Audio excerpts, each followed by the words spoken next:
안녕하세요. 저는 지방 소도시에서 시내버스 운전을 하고 있는 40대의 버스 운전기사입니다. 제가 이렇게 사연을 보내게 된 것은 다름 아닌 제가 만난 엄청난 행운을 자랑하고 싶어서예요.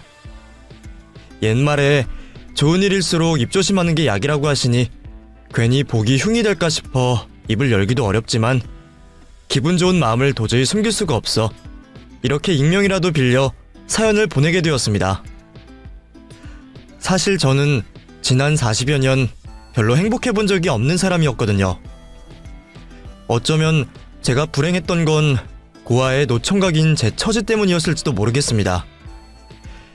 돈이 아무리 많아도 아무리 건강해도 그 좋은 것들을 같이 누릴 사람이 없으면 사람은 행복해질 수 없을 테니까 말이에요. 물론 제게도 처음부터 아무도 없었던 건 아니었습니다. 어릴 적에는 저도 제가 가장 사랑하는 아버지가 계셨거든요. 그 시절 아버지는 저의 전부나 다름이 없었습니다. 그 시절 아버지 역시 지금의 저처럼 버스 운전을 하셨고 제가 어릴 적에는 가끔 저를 뒷좌석에 태우고 운행을 하시기도 하셨어요. 그때의 기억들이 아마 제 평생 가장 행복한 기억들이 아니었을까 싶네요. 그런 덕분에 저도 아버지를 쫓아 버스 운전기사가 되었지만 사실 아버지가 저를 뒷좌석에 태우고 다니셨던 것은 괜한 재미 때문이 아니라 그럴 수밖에 없는 이유에서였습니다. 사실 저는 어머니가 일찍 돌아가셨거든요. 아니, 저 때문에 어머니가 돌아가셨다는 말이 맞겠죠. 어머니는 저를 낳다가 돌아가셨습니다. 그 시절에는 아이 낳다 죽는 사람들이 많았다고 하지만 그게 하필 저희 어머니 얘기가 될 필요는 없을 텐데 말이에요. 그래서 제 생일은 저희 어머니의 기일과 같은 날이 되었고 저는 날 때부터 엄마를 그렇게 만든 재수없는 자식이 되어야만 했습니다. 아버지는 그 일로 저를 한 번도 탓하신 적 없으셨고 어머니 대신 저를 혼자 잘 키우려 노력하셨지만 제 생일마다 완전히 웃어 보이실 수 없는 슬픈 아버지를 볼 때마다 저는 괜히 죄스러울 수밖에 없었습니다. 어쩌면 그래서인지 그런 기구한 팔자를 타고난 저는 아버지마저 일찍 여의고 말았네요. 아버지는 제가 10살 생일을 맞고 얼마 지나지 않아 사고로 돌아가셨습니다. 막차 운행을 마치고 늦은 밤 집으로 돌아오시는 길에 웬 음주운전 차량에 뺑소니를 당하셨죠. 음주운전을 하고 사람을 친 가해자가 잘못된 것이겠지만 어린 저는 그 일을 제 탓으로 생각했습니다. 집에 혼자 있을 제가 걱정되어 버스 뒷좌석에 태워다니시던 아버지는 늦은 시간 운행을 하실 때면 매번 저 때문에 퇴근길을 재촉하시던 분이셨습니다. 그래서 어쩌면 그날도 괜히 퇴근하는 발걸음을 서두르시다가 변을 당하신 건 아닐까 생각했었죠. 내가 아니었다면 퇴근 후에 동료분들과 근처 술집에서 술을 드셨을 수도 있고 기다리는 사람 없는 퇴근길을 서두를 필요도 없으셨을 텐데 말이에요.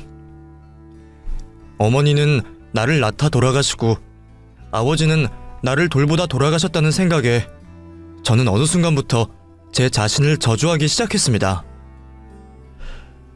그래서 고아가 되어 보육원에 들어가는 일도 전혀 개의치 않았어요. 내가 무슨 꼴을 당해도 나는 그럴 만한 사람이라 생각하며 어떤 고생과 어려움 앞에서도 절대 눈물을 흘리지 않기로 다짐했죠. 그래서 저는 아버지가 돌아가신 이후로 한 번도 눈물을 흘리지 않았습니다. 부모님의 기일마다 가슴으로 피눈물을 흘리면서도 남들 앞에서는 절대로 약한 모습을 보이지는 않았었죠. 그렇게 10살 나이에 일찍이 고아가 된 저는 그 뒤로 제 스스로를 책임지며 삶을 버텨낼 수밖에 없었습니다. 고아라며 무시당하고 보육원에 산다고 따돌림을 당해도 돌아가신 부모님을 생각하면 저는 불평을 할 수조차 없었어요. 부모님은 나 때문에 돌아가셨는데 그분들 덕에 살아있는 내가 함부로 불평을 할 수는 없는 일이었으니까요. 부모님을 생각하며 저는 비뚤어지지 않고 잘 살아야만 했고 덕분인지 성실하게 일하며 나름 자리를 잡아갈 수 있었죠. 일찍부터 아버지를 따라 버스기사의 꿈을 꾸며 마을버스 운행을 하면서 버는 족족 돈을 착착 모으기 시작했습니다. 제가 돈을 모았던 이유는 딱 하나밖에 없었어요. 언젠가 나와 함께할 내 가족을 위해서였죠. 부모님을 일찍 여인 저는 늘 가정을 꾸리기를 꿈꿔왔었습니다. 나도 사랑하는 사람을 만나고 아이를 낳고 그렇게 가족의 울타리가 생긴다면 더 이상 고통받지 않고 행복해질 수 있을 거라 생각했거든요. 그렇게 정말 사랑하는 여자를 만나고 꿈만 같은 결혼까지 생각하게 되었지만 저의 바람은 결코 이루어지지 못했습니다. 당연한 말일지 몰라도 결혼할 여자 집에서 저를 많이 반대를 하셨거든요. 저도 고아 주제에 쉽게 허락을 받지 못할 거라는 걸 잘 알고 있었습니다. 반대를 무릅쓰고 어떻게든 버텨낼 자신도 있었죠. 그래서 그 집 대문 앞에 무릎 꿇고 몇 시간도 기다려보고 어른들께 사정도 하며 삼고초려를 해봤지만 저는 결국 한겨울에 그 집 대문 앞에서 물벼락을 맞으며 쫓겨날 수밖에 없었습니다. 부모 둘 다 죽고 재수없는 붙은 놈이 어디 남의 집 귀한 딸을 넘봐? 괜히 재수없는 거 옮길 생각하지 말고 돌아가서 네 놈 주제 파악이나 제대로 해. 그건 결국 저를 가족으로 받아들일 수 없다는 말씀이시겠죠. 그래도 여자친구 마음만 확고하다면 저는 그런 물벼락을 몇 번이고 더 맞을 자신이 있었습니다. 분명 그 전까지는 여자친구도 제 편일 줄 알았거든요. 나는 시덕씨랑 꼭 결혼할 거야. 내가 시덕씨 얼마나 사랑하는지 시덕씨도 잘 알잖아. 우리 부모님도 지금은 저렇게 하시지만 결국 허락하실 수밖에 없을 거야. 그러니까 우리 같이 이겨내자. 그런 말을 하던 여자친구를 끝까지 믿었던 저는 어느 날 결국 이별을 통보받게 되었습니다. 부모님의 설득에 마음을 돌렸는지 얼마 뒤 저 몰래 선을 보고 왔더군요. 그 일이 제게는 너무 큰 충격이었습니다. 처음이자 마지막으로 희망을 품었던 일이 물거품이 되며 저는 다시는 누군가를 만나거나 새 출발을 할 수 있는 희망을 잃어버리게 되었죠. 그 후 저는 사람들에게 완전히 마음의 문을 닫은 채 노총각이 되어서도 혼자 외롭게 지낼 수밖에 없었습니다. 그나마 버스기사가 되어 매일 승객들에게 인사를 받는 것이 제가 누리는 유일한 행복이었죠. 그 후 저는 마을버스를 지나 시내버스 기사가 되었고 목표도 희망도 없이 매일 같은 노선을 다니며 하루하루 의미 없는 삶을 살아가고 있었습니다. 그러던 어느 날 저는 종점에 도착한 버스 안에서 한 아이를 만나게 되었습니다. 이미 막차 시간이 지나 차고지로 들어온 차량 안에 웬 아이가 숨어 있었더군요. 아이는 그 사이 잠이 들었는지 뒤쪽 좌석에 누워 잠이 들어 있었는데 아직 학교도 안 들어갔을 것 같은 아이가 왜 혼자 여기 있는 건지 저는 그 아이를 보고 놀라서 당황할 수밖에 없었습니다. 탈 때에는 승객들이 워낙 많고 아이가 혼자 버스를 탔을 거라는 생각을 하지 못해서 저도 이런 일이 있을 줄은 예상을 못하고 있었네요. 아이 부모가 아이를 애타게 찾을 거라는 생각에 저는 마지못해 아이를 깨울 수밖에 없었습니다. 아가? 여기서 자고 있으면 어떡해? 여기가 어디예요? 여기는 종점이야. 버스가 집으로 들어온 거지. 이제 버스에서 내려야 하는데 너 어떻게 여기 타고 있니? 부모님은 어디 가셨어? 설마 너 혼자 버스 탄 거야? 저 혼자예요. 아저씨, 저 좀 버스 안에서 자게 해주세요. 말썽 안 피우고 조용히 있을게요. 예? 뭐? 그게 무슨 말이야. 네가 혼자 어떻게 버스에서 자? 너 부모님 어디 계시니? 부모님이 너 여기 있는 거 아셔? 저 아빠랑 헤어져서 아빠 찾으러 온 거예요. 이 버스 타고 아빠 병원 가는 건데 깜빡 잠들었나 봐요. 그래서 내일 이거 타고 다시 가려고요. 난데없이 아빠를 찾으러 버스를 탔다는 아이의 말에 저는 당연히 놀랄 수밖에 없었습니다. 애 부모가 어디서 뭘 하길래 이렇게 어린애가 혼자 아버지를 찾으러 다닌다는 건가 싶었죠. 그렇다고 아이를 버스에 둘 수는 없는 일이었습니다. 그래서 저는 아이를 경찰서에 데려다 주려고 했어요. 아가, 여기서 잘 수는 없어. 부모님 만나러 가야지. 너 집이 어디야? 이름은 뭐야? 하지만 그 아이는 자기 이름도 주소도 말하지 않고 입만 다물고 있을 뿐이었습니다. 어쩔 수 없이 경찰서에 데려다 주려고 하자 울고불고 난리를 피우는 바람에 그럴 수도 없었죠. 결국 저는 제품에 매달려 우는 아이를 데리고 집으로 갈 수밖에 없었습니다. 남의 아이를 데려가면 유괴가 아닌가 싶었지만 아이가 경찰서 얘기만 나와도 경기할 것처럼 난리를 피는 상황에 도저히 아이를 경찰서로 데려가 힘들게 할 수가 없었거든요. 우선은 하루 종일 굶었을 아이에게 밥이라도 먹일 생각에 저는 신고를 나중으로 미루고 아이를 집으로 데려가게 되었습니다. 배가 많이 고팠던지 급하게 데운 3분 카레를 허겁지겁 먹는 아이를 보자 짠한 생각이 들었네요. 대체 이 어린애가 왜 이러고 있는지 너무 궁금할 수밖에 없었어요.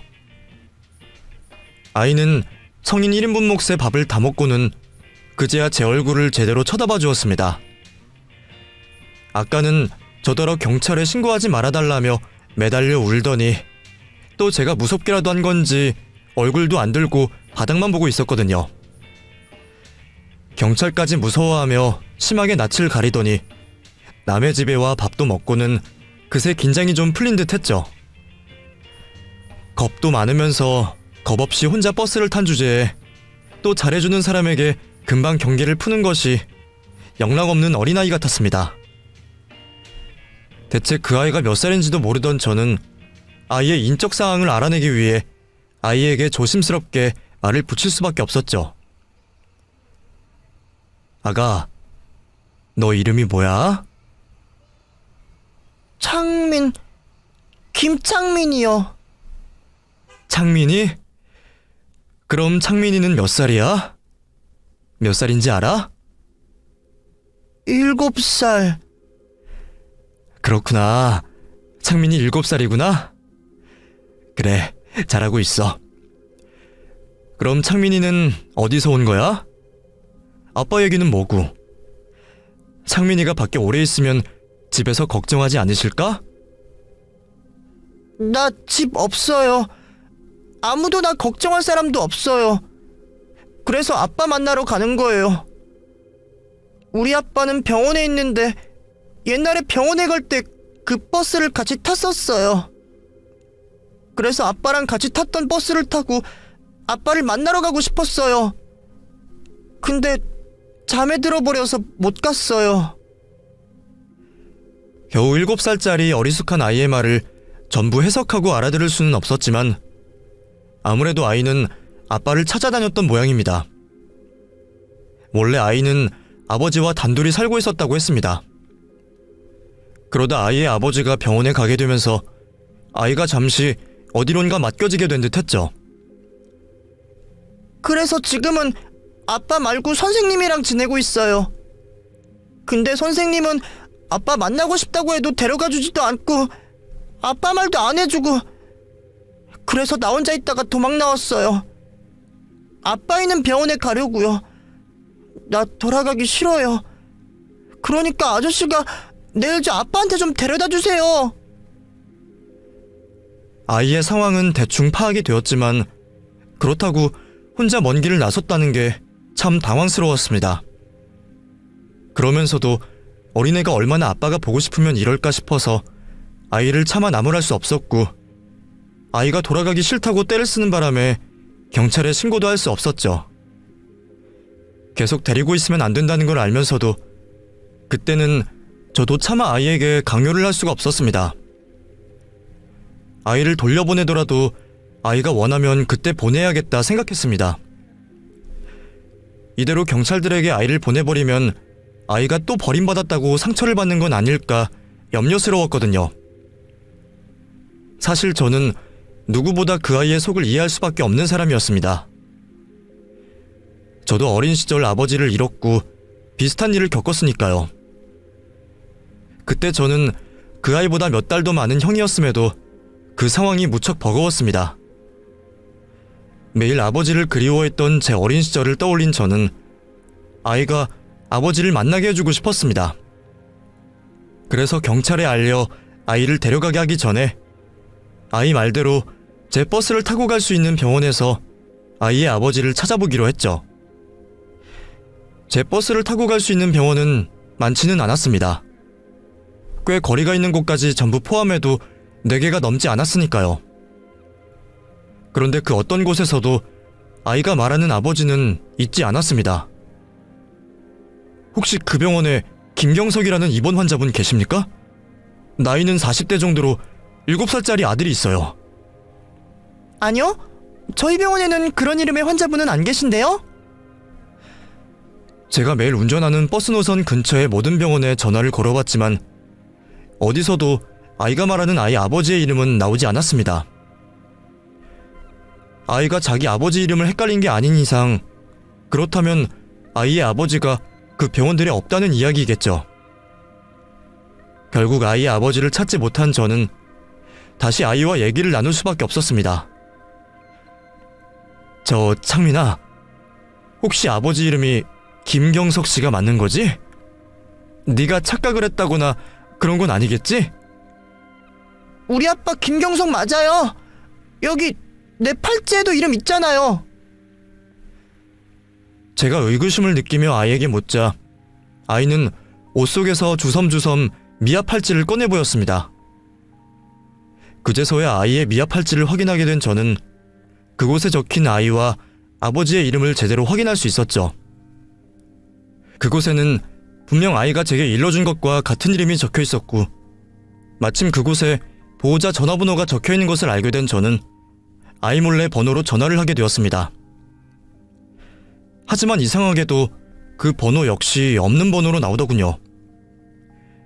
아이 몸에 미아방지 팔찌까지 해둔 부모라면 아이에게 관심이 없을 것 같지는 않은데 어디에도 그 부모의 흔적이 없는 것이 이상하기만 했습니다.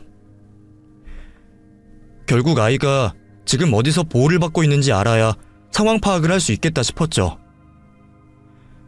하지만 아이는 제가 혹여나 자기를 지내는 곳으로 그냥 돌려보낼까 싶은 건지 하루 종일 제 눈치를 보며 제 곁을 떠나지 못했습니다. 아저씨, 나 보내려고 그러는 거 아니죠?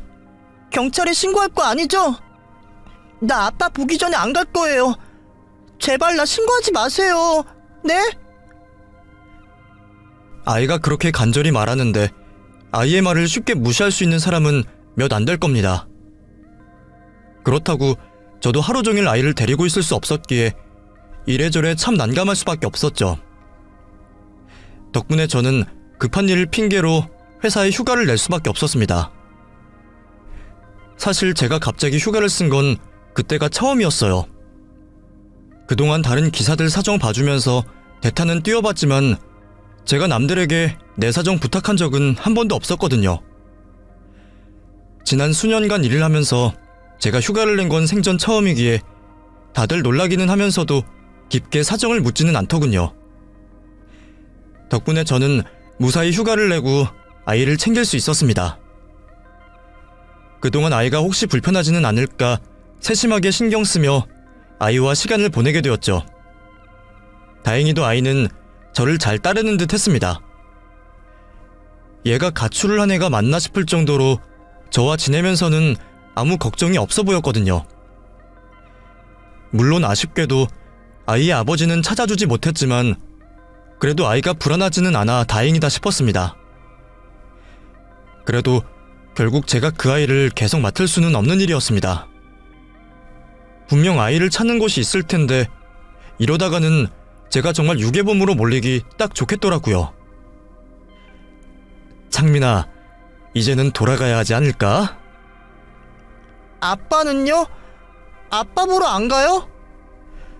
아저씨가 창민이 아버지 찾아주고 싶었는데 소식이 닿지를 않네. 차라리 창민이가 말하는 선생님이라면 알고 계실지도 모르는데 말이야. 그러지 말고 창민이도 이제는 돌아가는 게 좋지 않을까? 창민이도 선생님 보고 싶다고 한 거 보면 선생님도 나쁜 분은 아니신 것 같은데. 그래? 그건 맞는데 그래도 아빠 보고 싶은데. 지금은 아저씨가 창민이를 도와줄 수 있는 게 아무것도 없어.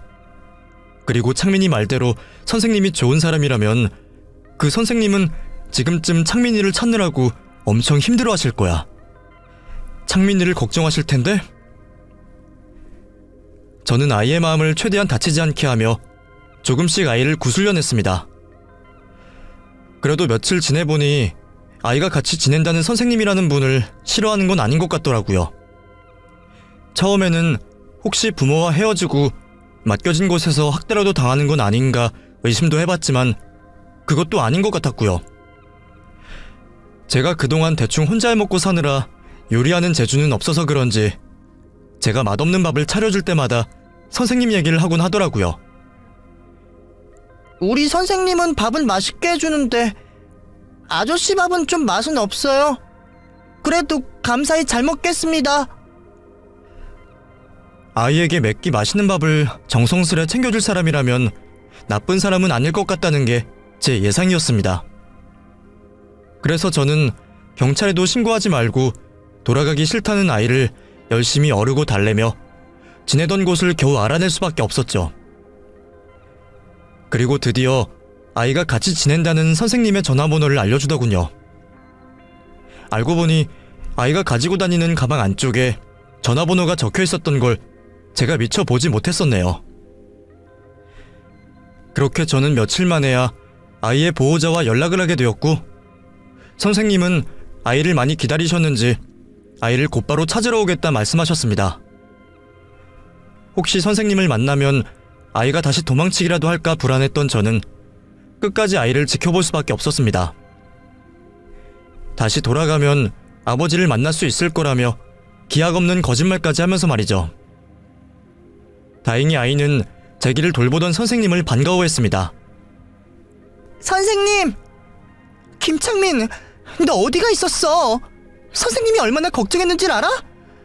너 잘못되기라도 했을까봐 선생님 밥도 못 먹고 잠도 못 잤어. 걱정을 많이 하셨다는 그분의 얘기를 들으니 제가 괜히 공범이 된 것 같아 죄송스러웠지만 다행히도 선생님께서는 아이의 말을 들어줘야만 했던 제 사정을 이해해 주셨습니다. 저희 창민이 맡아주셔서 정말 감사드려요. 워낙 예민한 아이라 혹시 혼자 있는 건 아닐까 걱정이 많았는데 이렇게 좋은 분이 데리고 계셨다니 저도 마음이 좀 놓이네요.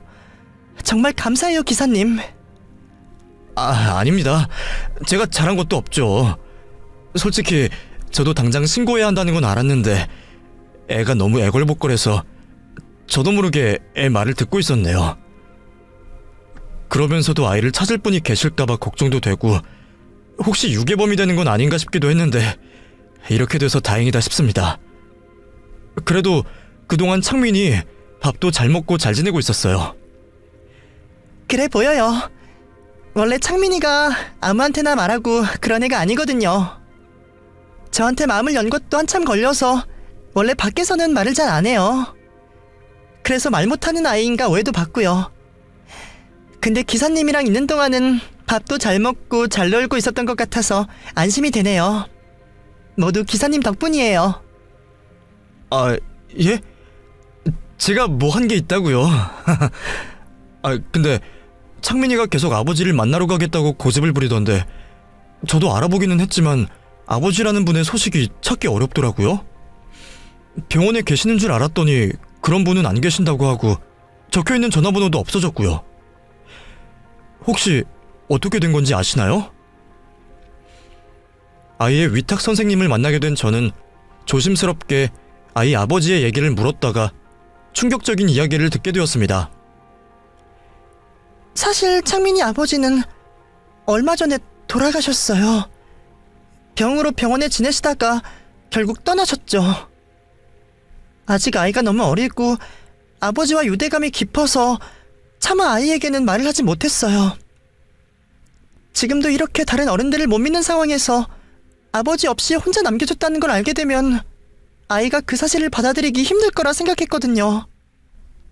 그렇다고 아버지 찾아가겠다고 가출까지 할 줄은 몰랐지만요. 아무튼 지금 창민이에게 보호자는 저뿐이에요. 아이가 아버지를 만나러 가겠다고 하기에 적어도 살아는 계실 줄 알았더니 알고 보니 창민이는 이미 고아가 되어 있었습니다. 아이가 사실을 받아들이기 어려울 거라는 생각에 아무도 아이에게 진실을 알려주지 않았던 모양이에요. 그 말도 이해를 하지만 아이가 자기 아버지의 죽음도 모르고 아버지를 만나기를 원하고 있다는 건 또 다른 안타까운 일이었습니다.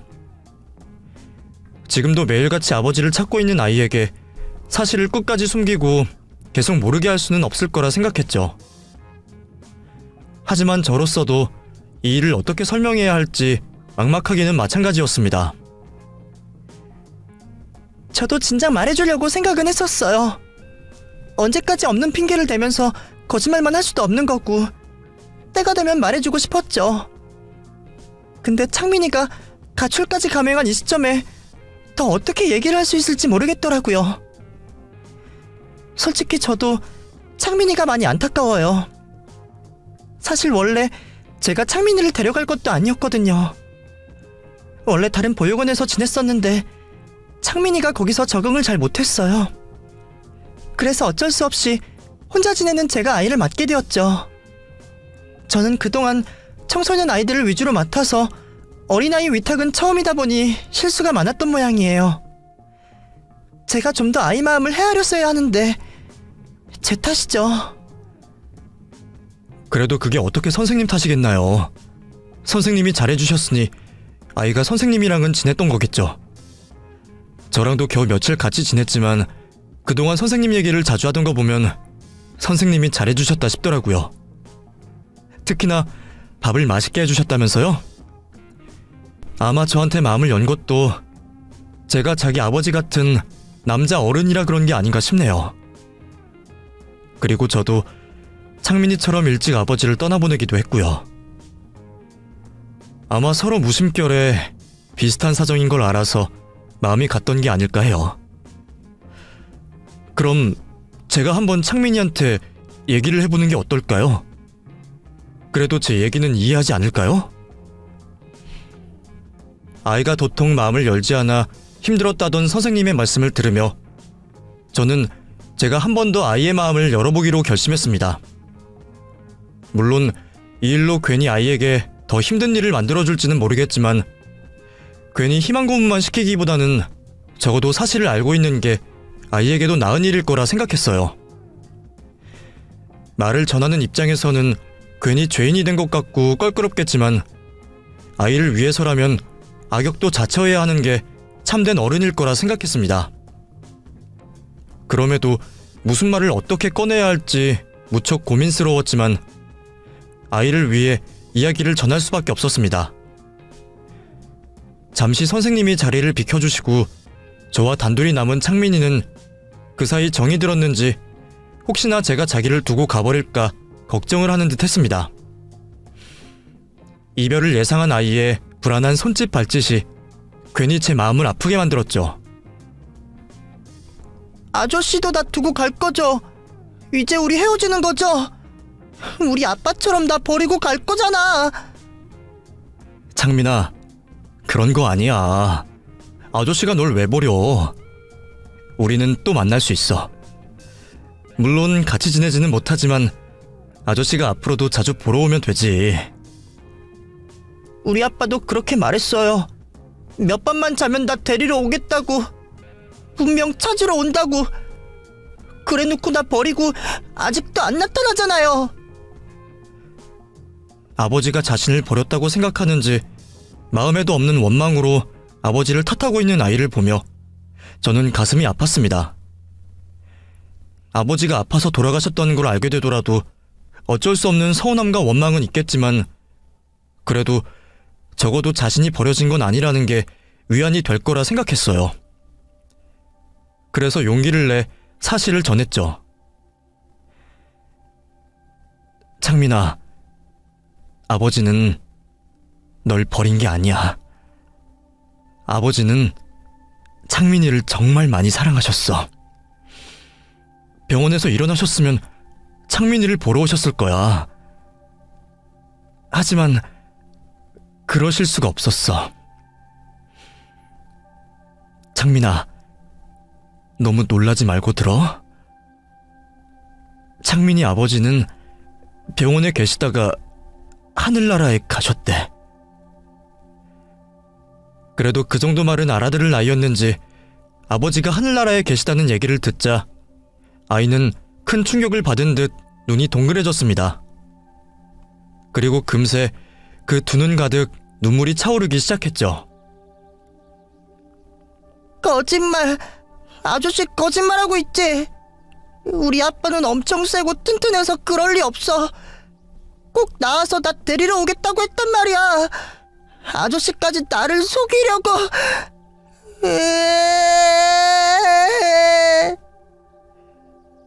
그동안 곧잘 씩씩한 척하더니 금세 울어버리는 아이의 모습에 제 마음도 찢어지는 듯 아려왔습니다. 어쩌면 저도 똑같이 겪었던 슬픔이기에 그 마음을 더 깊이 헤아릴 수 있었는지도 모르겠네요. 미안하다, 창민아. 미안해. 아이를 위해서라도 담담히 눈물을 참으려던 저도 결국 눈물을 터뜨릴 수밖에 없었습니다. 그렇게 저와 창민이는 한참을 끌어안고 눈물을 흘리고 있었어요. 나이 먹고 그렇게 울어본 게 얼마만인지 저도 어릴 적 아버지 70살 배기 때로 돌아간 것처럼 눈물을 흘렸네요. 그래도 그게 아이에게는 꽤 도움이 되었던 모양입니다. 가끔씩은 자신과 함께 울어줄 사람만으로 위로가 되는 건지 아이는 제가 자신과 같이 울어주는 것에 조금은 마음을 기대게 된 듯 제 품에서 한참을 목 놓아 울고 있었습니다. 아저씨, 그럼 나 이제 우리 아빠 못 봐요? 아빠는 하늘나라에 간 거예요? 그래. 그래도 아버지는 언제나 창민이를 보고 계실 거야. 하늘에서 다 보고 계시지. 너무 멀어서 창민이한테 닿기는 어렵지만 그동안 아버지가 창민이를 사랑하고 걱정하신 것처럼 저 위에서 변함없이 창민이 생각을 하고 계실 거야. 지금 창민이가 이렇게 울고 있는 모습도 보고 계시겠지.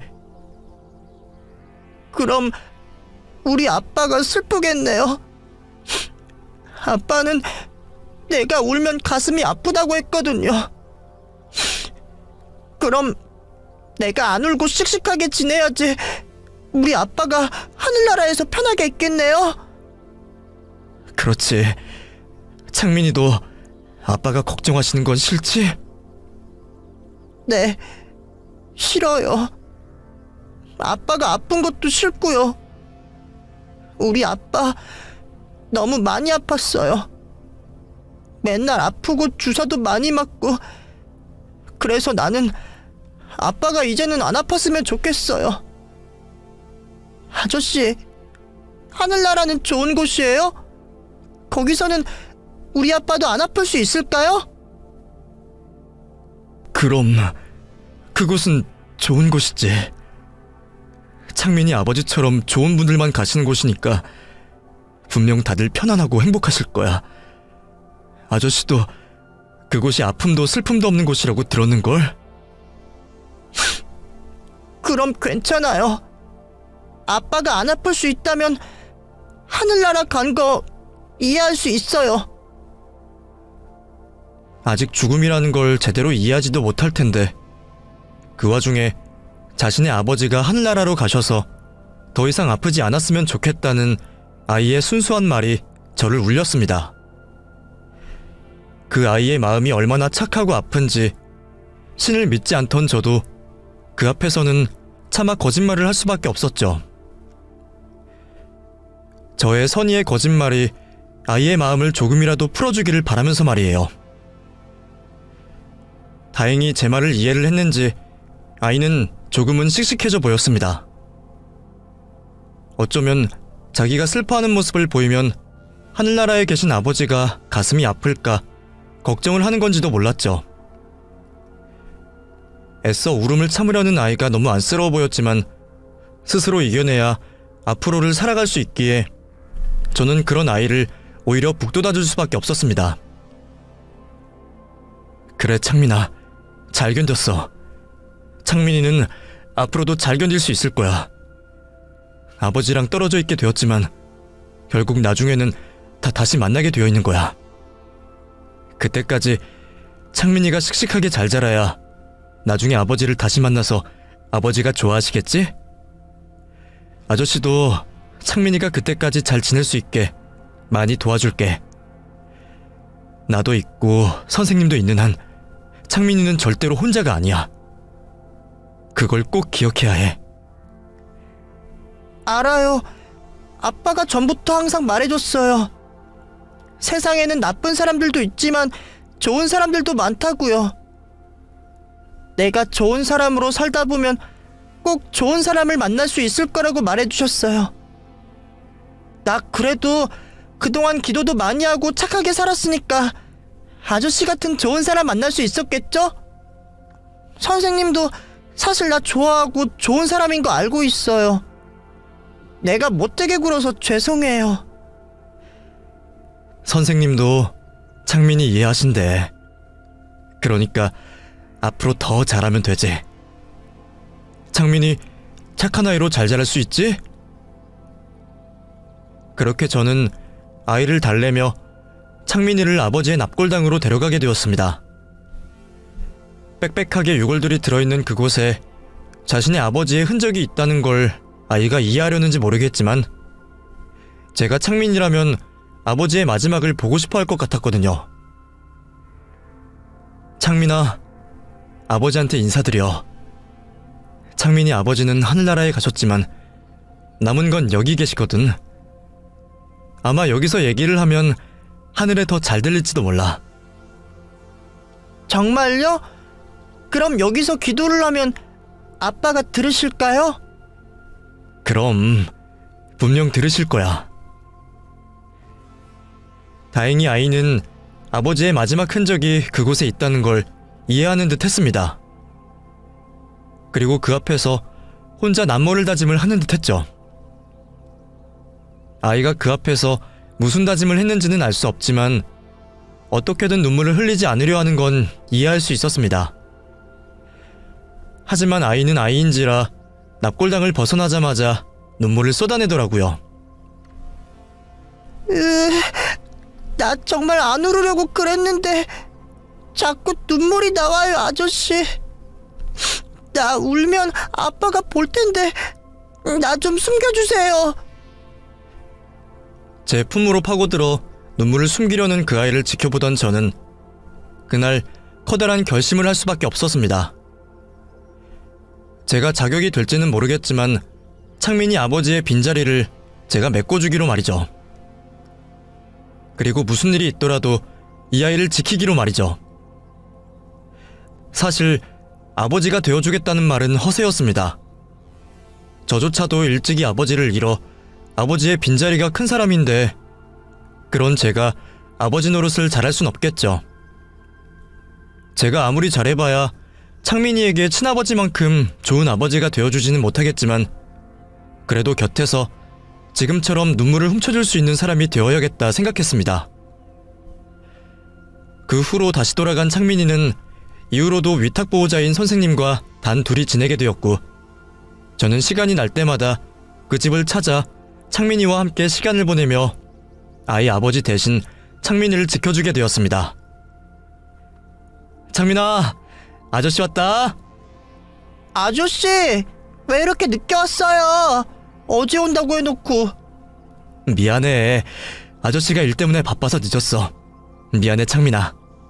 그래서 아저씨가 창민이 선물 가져왔다? 짠! 우와, 이거 진짜 내 거예요? 그럼 이거 창민이가 가지고 싶었던 거 맞지? 공룡 백과사전. 맞아요. 이거 내가 가지고 싶었던 거 어떻게 하셨어요? 아저씨는 다 알지. 창민이가 뭘 좋아하는지 싫어하는지. 창민이 싫어하는 피망 잘 먹고 있어? 요즘도 편식하니? 요즘은 그래도 좀 먹어요. 선생님한테 물어본다. 선생님 어디 계시지? 어머, 시덕씨 오셨어요? 예. 안녕하세요, 선생님. 어제 못 와서 죄송해요. 아니에요. 매번 이렇게 와주시는 것만으로 감사하죠. 바쁘신데 괜히 무리하시는 건 아닌가 오히려 걱정이에요. 무리는요. 어차피 쉬는 날 하는 것도 없는데요. 저야말로 맨날 집에만 있다가 이렇게 창민이 보러 오고 하는 게 좋아요. 사실 어제도 왔어야 하는데 급한 일 때문에 못 오게 돼서 얼마나 애가 타던지. 요즘에는 쉬는 날이 왜 이렇게 없나 한스럽다니까요. 사실 저보다는 선생님이 더 힘드시겠죠. 하루 종일 혼자 아이돌 보는 게 쉬운 일은 아니잖아요. 저야 이게 일인데요 뭘. 그래도 창민이가 시덕씨 덕분에 많이 좋아졌어요. 제가 조금이나마 도움이 되면 다행인 거죠. 그래도 그건 저 때문이 아니라 선생님 때문일 거예요. 선생님이야 매번 창민이 곁에 계셔주지만 저는 그냥 가끔 이렇게 선물 가져오는 것밖에 없으니까요. 근데 시덕씨는 언제까지 저를 선생님이라고 부르시려고요? 제가 시덕씨 선생님도 아닌데 그냥 편하게 이름 부르시라니까요. 그럼 저도 시덕씨한테 다시 기사님이라 부를까요? 저도 이름을 부르고 싶기는 한데 괜히 어색해서. 그럼 이제 지선씨라고 하겠습니다. 우와, 선생님이랑 아저씨랑 이제 많이 친해진 거예요? 그럼 우리 다 같이 놀러가요. 그새 저와 위탁 선생님인 지선씨도 꽤 많이 가까워졌고 어느샌가 저희 둘 사이에는 묘한 분위기까지 생겼습니다. 창민이를 보러 다니다 보니 매번 지선씨를 같이 만날 수밖에 없었고 아이 문제로 고민을 나누다 보니 저희도 모르는 새에 어느새 서로 정이 들었던 모양입니다. 어느새 저도 창민이만큼이나 지선씨를 보고 싶어 했고 저를 기다리는 사람이 이제는 창민이만이 아니게 되었죠. 결혼이나 연애 같은 건 포기했다 생각했던 저도 끌리는 마음은 어쩔 도리가 없었던 건지 어느새 저는 지선씨를 향한 마음을 조금씩 품어가기 시작했습니다. 하지만 지선씨나 저나 쉽게 연애를 할 만한 사정은 아니었었죠. 그때는 저희 둘 모두 창민이가 더 중요했기에 괜히 저희들이 가까워지느라 창민이에게 소홀해진다면 겨우 마음을 열었던 창민이가 또다시 어른들을 오해를 하고 상처를 받을까 싶어 창민이에게만 집중할 수밖에 없었습니다. 그래도 저희들의 노력이 헛되지는 않았던 건지 창민이는 점점 안정을 찾아가며 밝은 모습을 되찾아가는 듯 했어요. 하지만 그게 좋은 일만은 아니었습니다. 창민이의 상태가 좋아졌다는 건 저희와 헤어져야 할 날이 가까워졌다는 말이었으니까요. 처음부터 창민이가 지선씨에게 맡겨진 것은 임시였습니다. 아이가 워낙 마음을 붙이지 못하다 보니 보육원이나 그룹홈으로 가지 못하고 혼자 지선씨에게 맡겨졌던 거였죠. 그래서 그동안은 지선씨와 단둘이 지내던 창민이였지만 계속 그럴 수는 없는 일이었습니다. 아이가 안정을 찾고 적응을 하면 곧바로 보육원으로 보내져 입양을 기다리거나 다른 그룹홈에 들어가야 할 사정이었죠. 처음부터 저도 지선씨도 그 사실을 알고 있었고 저희가 창민이와 계속 함께 할 거라는 생각은 하지 않았지만 막상 헤어질 때가 다가온다 생각하니 견디기 힘든 게 사실이었습니다. 저도 보육원에서 지내서 알지만 보육원살이가 아이에게 좋은 일은 아니니까요. 게다가 다른 가정으로 입양을 가거나 다른 곳에 가게 되면 앞으로는 지금처럼 편히 만날 수 없게 되기에 어쩌면 저는 창민이와 영영 헤어질지도 모른다는 걱정을 할 수밖에 없었죠. 그렇다고 제가 어떻게 할 수 있는 일도 없었지만 아이를 보낼 자신이 없던 저는 되도 않는 고민을 할 수밖에 없었습니다. 그런데 그런 걱정이 저만의 걱정이 아니었던지 지선씨 역시 제게 고민을 털어놓더군요. 저 시덕씨, 이제 곧 창민이 떠나야 하는 거 아시죠? 아, 예. 다음 달에 간다고 했죠? 그럼 보육원으로 가게 되는 건가요? 예, 지금으로는 그렇게 될 것 같아요. 원래 창민이가 그쪽에서 왔었거든요. 시설에서는 아무래도 한번 경험이 있던 곳이라 아이가 적응하기에도 낫지 않겠냐고 하시네요. 저도 이왕이면 그게 나을 것 같았고요. 근데 뭐 어딜 가든 제 마음이 편할까요? 솔직히 저 요즘 잠이 안 와요. 창민이 보낼 생각을 하니 마음이 너무 안 좋네요. 위탁이 처음인 것도 아닌데 이렇게 정이 들었던 적이 없어서 그런지 너무 힘드네요. 사실 저도 그래요. 저도 지선 씨처럼 창민이 보내기가 힘드네요. 근데 그렇다고 무슨 방법이 있겠어요. 제가 창민이 데리고 살 수도 없고, 사실 저 같은 게 뭐라고 창민이한테 부모가 되어줄 수는 없죠. 창민이가 좋은 양부모 만나서 입양을 가면 그게 제일 좋은 건데, 솔직히 그것도 걱정이에요. 보육원 가면 정말 좋은 부모 만날 수 있는 거예요? 혹시나 입양 가서 잘못되기라도 하면 어떻게 할지. 그분들이 창민이를 자기 자식처럼 아껴주시면 좋을 텐데요. 제가 주제넘게 생각이 너무 많죠? 그럼 시덕씨가 창민이 부모가 되어주시는 건 어때요? 예? 그게 무슨 말씀이세요? 말도 안 되죠. 제가 뭐라고? 왜요? 시덕씨 충분히 자격 있잖아요. 시덕씨 창민이한테 정말 좋은 아버지 노릇하고 계시잖아요. 지금처럼만 하시면 좋은 아버지 되실 텐데. 그리고 제가 곁에서 도와드릴 수도 있고요. 예? 지선 씨, 지금 그게 무슨 말씀이신지.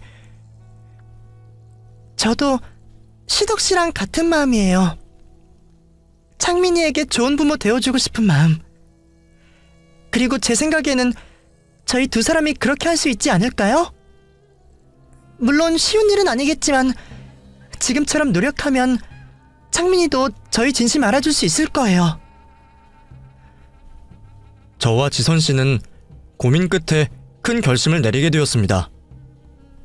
창민이만 좋다면 우리가 창민이의 보호자가 되어주기로 말이죠. 이번에는 가끔 들여다보는 아저씨가 아니라 정말 창민이가 기대고 의지할 수 있는 부모가 되기로 말입니다. 물론 쉬운 결정은 아니었습니다. 지선 씨와 제 사이에 나눠야 할 이야기들도 있었고, 창민이와도 한참 얘기를 나눠야 했으니까요. 무엇보다 우리가 정말 좋은 부모가 될 수 있을지, 그게 제일 큰 걱정이었죠.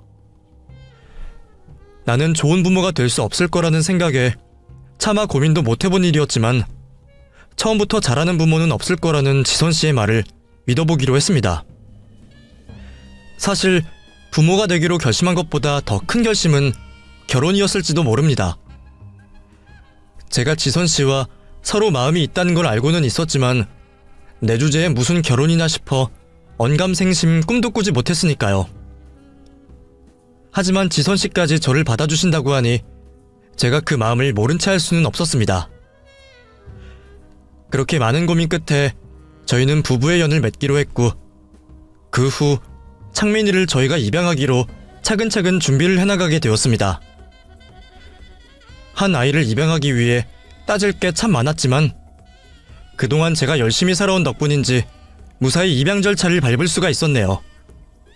무엇보다 저희의 결정을 환영해준 창민이의 덕분이었죠. 그럼 이제 정말로 아저씨랑 선생님이 우리 엄마 아빠 되는 거예요? 정말 우리 셋이 같이 살 거예요? 그렇다니까. 앞으로 셋이 지내는 거 창민이도 좋아? 엄청 좋아요. 나 사실 아저씨랑 선생님이랑 떨어지기 싫었거든요. 근데 씩씩하게 살기로 약속해서 말을 못했어요. 그래서 지금은 너무너무 행복해요. 앞으로 저 말 잘 듣고 착한 아들 될게요. 고맙습니다, 엄마 아빠. 저희를 엄마 아빠라 부르며 반기는 아이의 모습에 저는 그 순간 제가 세상을 전부 가진 것만 같았습니다. 그 기분을 어떻게 표현해야 할지 모르겠지만 로또에 당첨된 것보다 하루아침에 벼락부자가 된 것보다 기쁜 일이었어요. 어쩌면 창민이를 위한 일이라고 생각했던 게 저를 위한 일이 되었던 게 아닐까 싶었죠. 저야말로 창민이와 다를 것 없이 외로운 삶이었습니다. 일찍이 부모님 여의고 보육원에서 자라며 적지 않은 고생하며 살았던 저였습니다. 나도 가정을 가지고 싶었지만 한 번 실패했기에 완전히 포기했던 행복이었죠. 그 후 창민이를 데려온 저희들은 별탈 없이 무사히 입양 확정을 받으며 창민이를 자식으로 데려올 수 있었고, 완전히 우리의 아들이 된 창민이에게 누구보다 좋은 부모가 되기 위해 노력하고 있습니다. 저와 지선 씨는 짧은 연애 끝에 부부가 되었지만 그래서 더더욱 매일이 신혼인 것처럼 알콩달콩 잘 지내고 있어요. 그래서 제게는 가정의 탄생이 초대박 행운일 수밖에 없네요. 그럼 여러분들도 저희 가족의 행복을 빌어주시기를 바라며 제 이야기를 여기서 마치도록 하겠습니다. 감사합니다.